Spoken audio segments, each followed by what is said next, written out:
expenditures, substance, clothing, rent, fuel, sundry expenses, in that order, scale 1 to 100, and comparative percentages of expenditures by the families of working men in Illinois, Massachusetts, Great Britain, and Prussia, all the same on the list in the same order. These tables will help us understand the social troubles of our time. They show the amount which working men have for all the higher wants, and the health and recreation is still extremely small. Civilization develops the higher wants, but the improvements of the distributive process of industrial society have not kept pace with the development of these wants.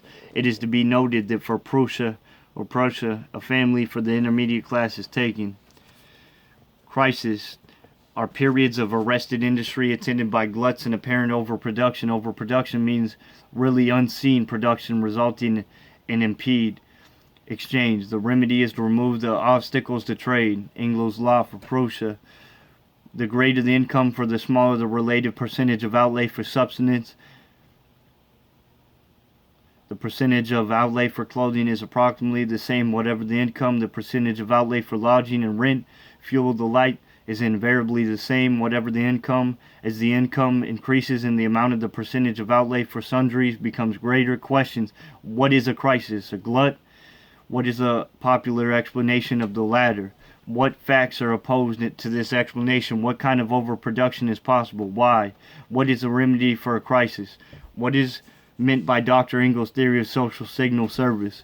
What is his 4 laws? What are, do they apply universally? Compare in detail the expenditures of Prussian and American families as given in the tables. Literature: Political Economy, American edition, Book 1, on the demand of the market commodities. Book 3, Public Economics.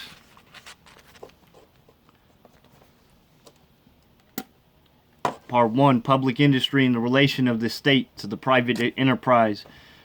Chapter 1, Introductory. We said in the morning, in the opening of the book 2, that the difference between public and private economics was not wholly a difference between enterprises, but very largely a difference between the parts of the same enterprise. There is no such thing as a purely private enterprise, and we may perhaps say also that there is no such thing as a purely public enterprise. Certainly in the vast majority of enterprises with which we are familiar, private and public activities are combined in varying proportions. Let us take the case of the industry, which is nearly private, perhaps as we can find that of agriculture. Notice that the part which public activities play in securing the farmer's result. First, we say that the farmer owns his farm. This is private property, but how comes it is that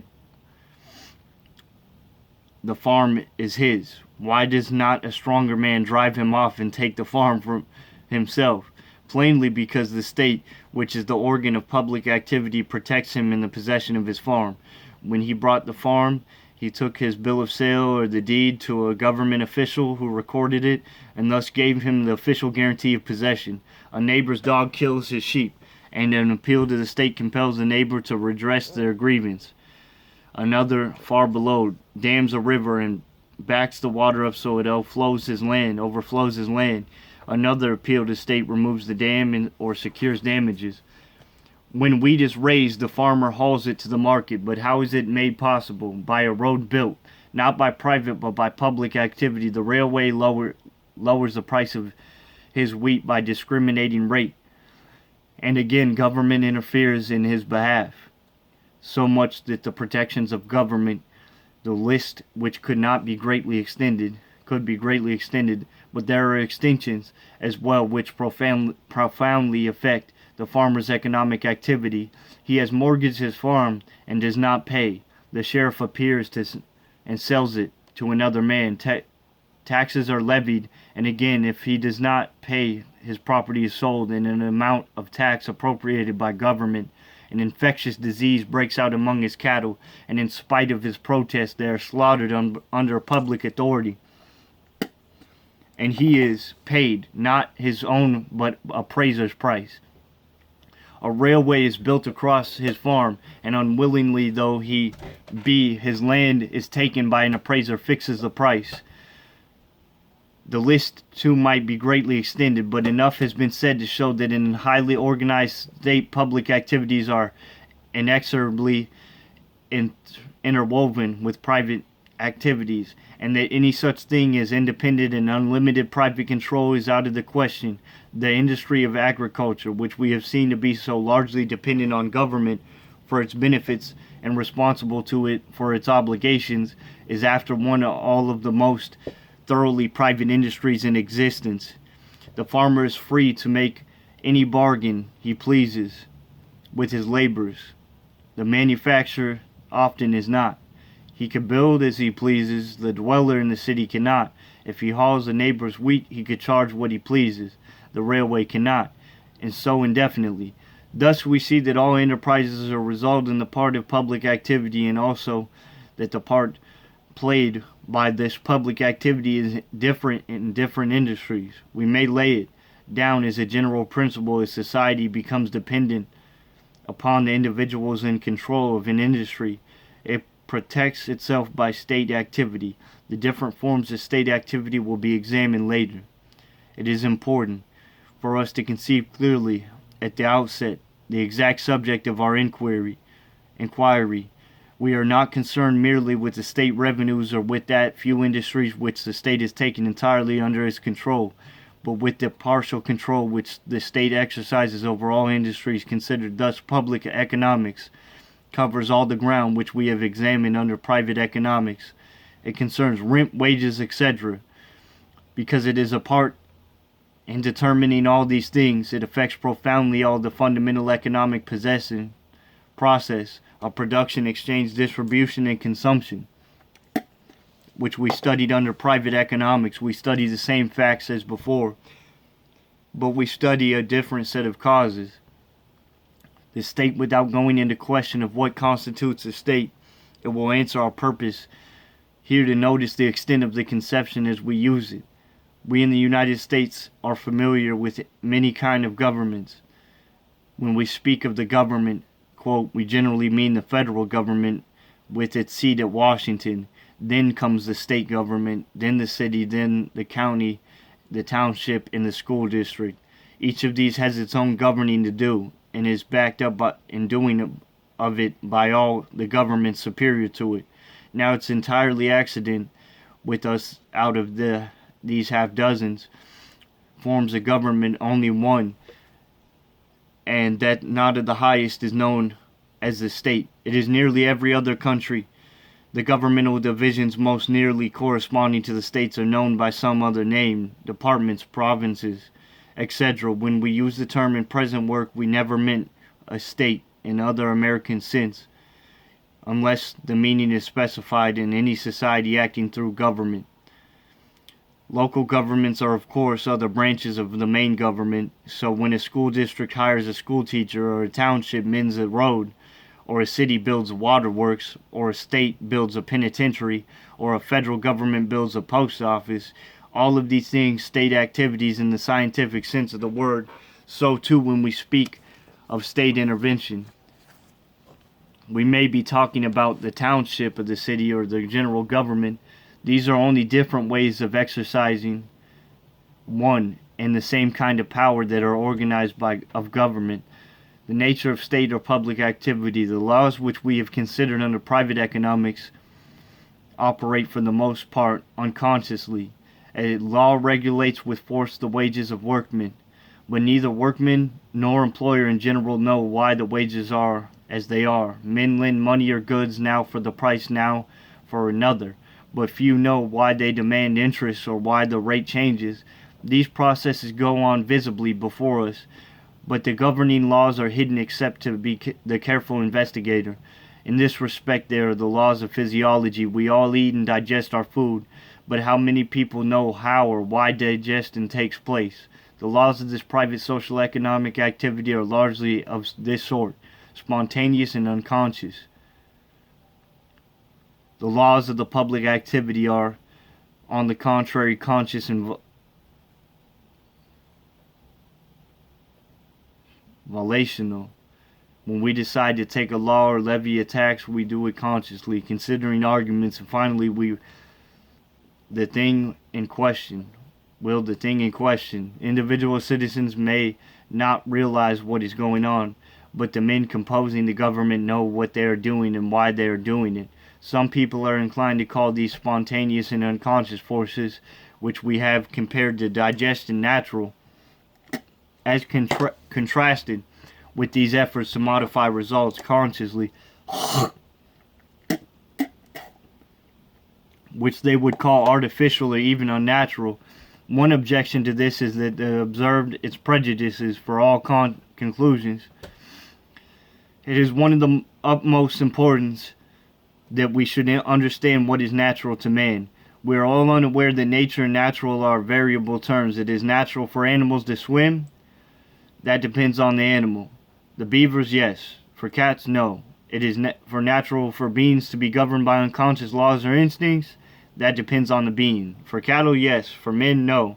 It is natural for men to divide goods on the basis of selfishness or grab what you can. For some men, yes, but not for all. In some stages of development, yes, but not in all. Plainly, what is natural in human conduct, which is in accordance with the nature of man? What kind of nature has man? What can answer at least in part? Is man a selfish animal? Certainly. Is he a social animal? Undoubtedly. Is he a thinking animal? Unquestionably. Is he a normal animal? Beyond a doubt. That's good writing. Few will question that all these elements are contained in human nature, and that their diversity explains the perpetual warfare in the individual life. If selfishness is necessary to the beginning of a life, it is inadequate to its completion. Selfishness never makes a man. We must add the social nature teaching men to act in concert, the intellectual nature teaching them to act consciously, the moral nature teaching them to act rightly. When a man defends his greed on the ground that it is a human nature, quote, all he means is that it is nature. The greed is natural to those who have not developed beyond the barbarian stage. Concert conscientiousness and the conscience are as natural to the ultimate man as greed is to the primitive man. It was a mistake of the Rosia and his school to confound the primitive with the natural. They said back to nature, quotes. They should have said forward to nature, quote. We have noted to a tendency to increase public activities as civilization develops. This may now be stated in another way. As men come into closer and more vital contact with each other, their activities tend to become social, conscious, and ethical. By no means all of this tendency culminates in governmental action, but much of it does so. And whatever we may conclude as to the wisdom of such action, we must not beg the question by calling it unnatural. We have dwelt thus at length upon the point because while no one urges at the long-established activities of government are unnatural or artificial, every proposal to extend these activities is tacitly or openly opposed on these grounds. It is generally objected to a law limiting the hours of labor that it is unnatural, as if we free scramble were the natural condition of society.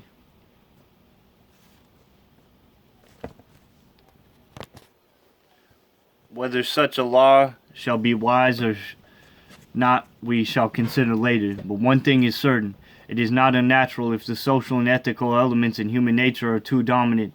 More and more, the isolating instinct of selfishness, we must certainly expect as a natural result more associated action, more thoughtful action, more action for the common welfare. This state is an instrument of associated activity.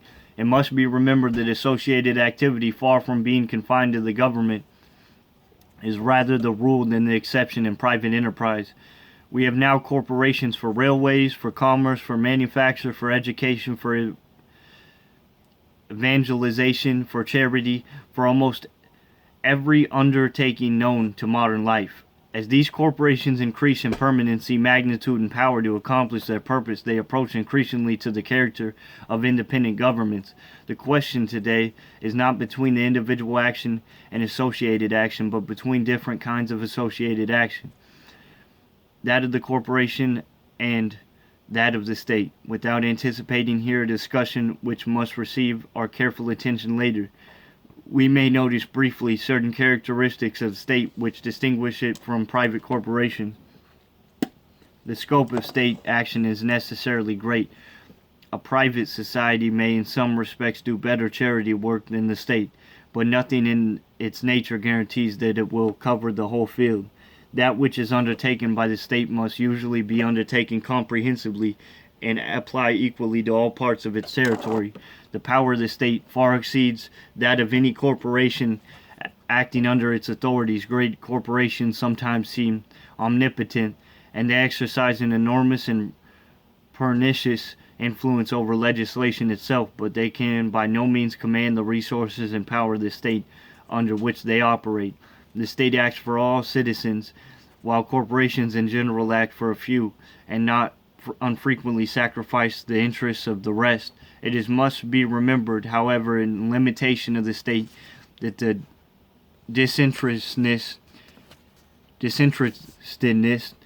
and impartiality of the state action is by no means what it should be. There is a constant tendency on the part of the governing class to manage government in the spirit of private enterprise for their own sake and their own sake of personal favorites. Under despotic government, the divine rights of kings, quote, which properly interpreted conveyed a correct ideas, sometimes degenerated into the divine right, quote, of the private ownership of the part of the monarch. Louis of France, who better than other monarch of recent times represented the despotic principle, said on the impertinent occasion, "I am the state," quotes, and he carried out his theory. Government under such a theory is an entirely untrustworthy instrument of social action. Unfortunately, however, under such circumstances, private enterprise is apt to be equally corrupt. Its only advantage is that it is usually much less powerful for mischief. This private ownership idea is now thoroughly discredited in theory, though the spoils system in American politics shows its tenacious survival in practice. Its presence unquestionably greatly reduces confidence in the state and efficiency in state activity. Few will doubt, however, that the public enterprise is conducted far more with a view to welfare than of all private enterprise, which is confessedly managed in the interest of a few. The state is in its activity may enlist private services, but private citizens in cooperation with public servants in various branches of public service is one of the distinguishing characteristics of excellent administration in modern time. It follows from the foraging that the state is efficient in the management of interests that are general, extensive, slow in bringing returns, and dangerous as tools of private interest. It is least efficient in the management of interests that are special and sectional, and of those which require minute supervision, but do not convey dangerous power to private hands.